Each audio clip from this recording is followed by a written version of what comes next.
नमस्कार। Today Bihar news और today Hindustan का डिजिटल प्लेटफॉर्म है जहां इस वक्त आप मुझे देख रहे हैं। मेरा नाम है प्रकाश सिंह और देखिए, बिहार में 7वें चरण की वोटिंग के खत्म होते ही एग्जिट पोल जारी होंगे और एग्जिट पोल से पहले आपको हम ये बताने जा रहे हैं कि बिहार में 40 लोकसभा सीट पर मजबूत स्थिति में कौन दिख रहा है। यानी ये कह लीजिए कि जो जीत हार जो नतीजे आएंगे 4 जून को, उससे पहले बिहार के 40 लोकसभा सीट का हिसाब किताब आपको बताने जा रहे हैं, क्योंकि 6 चरणों के चुनाव हो गए हैं और 7वें चरण में जहानाबाद, पाटलिपुत्रा, पटना साहिब, आरा, बक्सर और काराकाट में चुनाव होना है, सासाराम में चुनाव होना है। तो इससे पहले बिहार के उन 6 सीटों से शुरुआत करते हैं जहां पर इस बार तेजस्वी यादव का लिटमस टेस्ट था, जहां पर बीजेपी को अपनी अकड़ बचानी और दिखानी थी। उत्तर बिहार के जिलों से इसकी शुरुआत करते हैं और उत्तर बिहार के वाल्मीकि नगर से इसकी शुरुआत करके आपको बताएंगे कि आखिरकार कौन जीत रहा है। तो जरा आप एक एक करके समझिए और विस्तार से आपको बताने जा रहे हैं।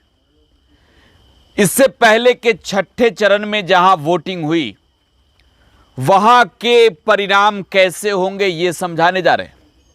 तो देखिए, 6ठे चरण में वाल्मीकि नगर, बेतिया, मोतिहारी, शिवहर, गोपालगंज, सिवान, महाराजगंज और वैशाली में वोटिंग हुई।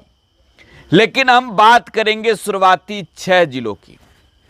वैशाली, मुजफ्फरपुर, शिवहर, सीतामढ़ी, मोतिहारी, पश्चिमी चंपारण और वाल्मीकि नगर की। यहां के नतीजे जो भी हैं वो बेहद दिलचस्प होंगे। लेकिन सियासी गणित क्या कहता है, मुजफ्फरपुर से शुरू करते हैं। मुजफ्फरपुर से भारतीय जनता पार्टी के उम्मीदवार के तौर पर राजभूषण निषाद मैदान में थे। सामने मुकाबला कांग्रेस के उम्मीदवार अजय निषाद से था। सिटिंग एमपी थे और बीजेपी ने टिकट काटा तो वो कांग्रेस में शामिल हो गए। यहां पर आमने सामने की लड़ाई थी। लेकिन नरेंद्र मोदी के चुनावी रैली के बाद मुजफ्फरपुर में भाजपा मजबूत हो गई है। मैंने कहा कि नॉर्थ बिहार में तेजस्वी का लिटमस टेस्ट है और मुजफ्फरपुर से इसकी शुरुआत करेंगे, क्योंकि कमिश्नरी है। तो मुजफ्फरपुर में अजय निषाद हार रहे हैं कांग्रेस के, क्योंकि मजबूत स्थिति नहीं दिख रही है। तमाम समीकरण जो हैं वो फेल हो जा रहे हैं और यहां राजभूषण निषाद एक मजबूत उम्मीदवार के तौर पर नजर आ रहे हैं। मुजफ्फरपुर के बाद सीतामढ़ी की बात कर लेते हैं। सीतामढ़ी में देवेश चंद्र ठाकुर जेडीयू के टिकट पर चुनाव लड़े। अर्जुन राय चुनाव लड़े राष्ट्रीय जनता दल के टिकट पर। और सीतामढ़ी में लास्ट में जातीय समीकरण ने जेडीयू का खेल खराब किया।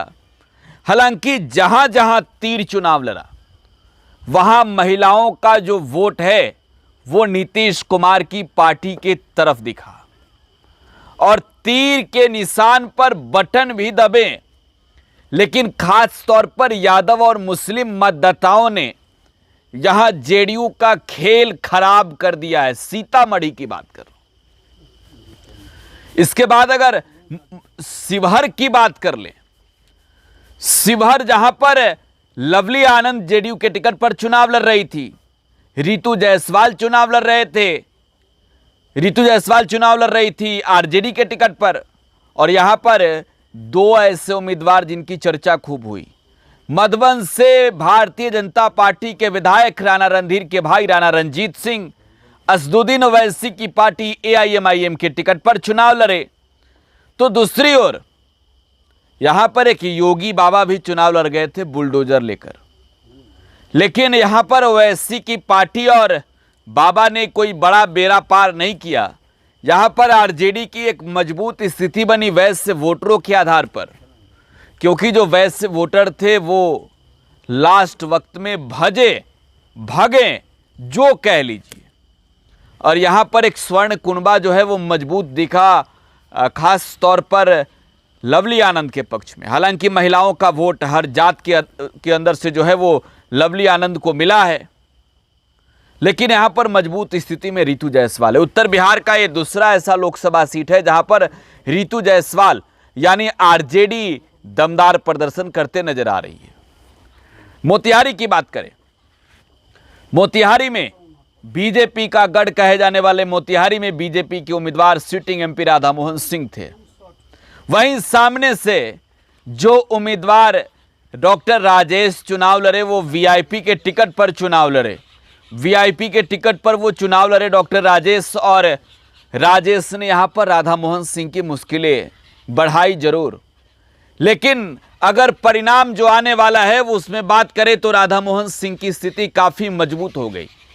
बीजेपी के जो कैडर वोटर हैं, जो बीजेपी के कोर वोटर माने जाते हैं, उसके अंदर सेंधमारी जरूर करने की पूरी कोशिश यहां पर मुकेश सहनी की पार्टी के उम्मीदवार ने किया।